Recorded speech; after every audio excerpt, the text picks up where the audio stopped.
Hello, this is Deborah with Black Education TV.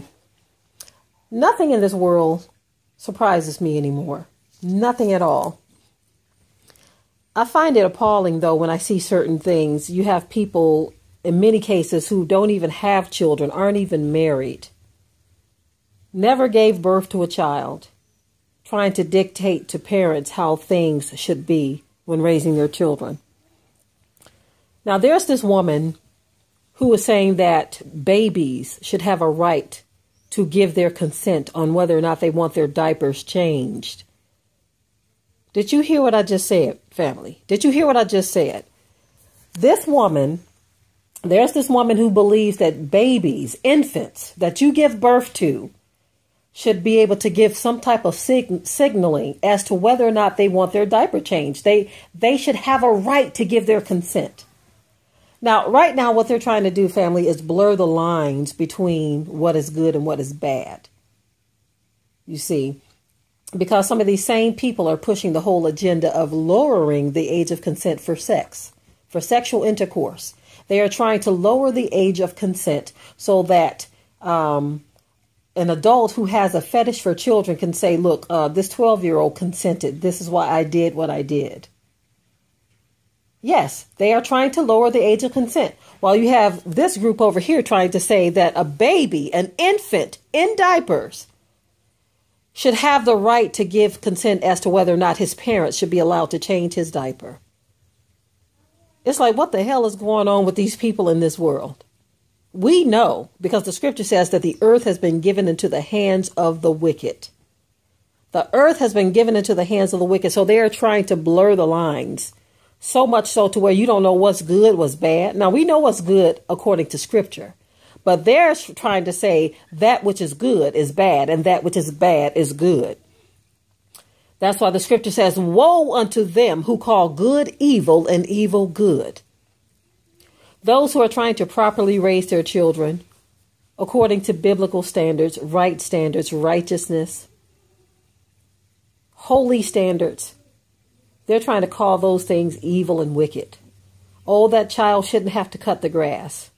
This child shouldn't have to do that. But then when the child grows up and doesn't want to work, but wants to get on state benefits or something like that, oh, that child is lazy. Or no, that man is lazy. But see, when the parents were trying to raise that man to be a man by giving them chores, having them cut grass, having them help around the house, you all said that it was child labor. Calling chores child labor is ridiculous. This is why I say there's a blurring of the lines going on right now. But then these same people will frown on that man who can't get a job, or who may just very well be lazy because he was taught all his life that children shouldn't have to do chores. Children shouldn't have to wash dishes or cut grass. What is going on? These same people know, well, many of them, they were raised cutting grass and doing chores. What's with all the passing of these laws to make it illegal for children to do chores? Or making it illegal for a parent to change their infant's diaper because you say that the child should have rights, the baby should have rights and should have to consent. Explain to me how do you know that this child is consenting? Now, I did see a video where the father was asking the baby and the baby was making all these faces. Now, who is to determine what is yes and no with the baby's facial expressions? Who's going to determine that? The lady with the pink hair? So is someone going to have to be present each and every time a parent changes their baby's diaper to determine whether or not the baby gave consent? Or whether the child is being violated because there are laws that are... Now, I'm not saying that there's a law that's being passed, but this is what this woman who calls herself a sex expert, a sexuality expert, this is what she believes should take place. Woe unto you who call good evil and evil good. That is in the Bible that you Christians read. Injustice anywhere is a threat to justice everywhere. So many injustices are happening because you all look the other way when they were happening to other people. But now it's coming to knock your door down. Now what? Now what?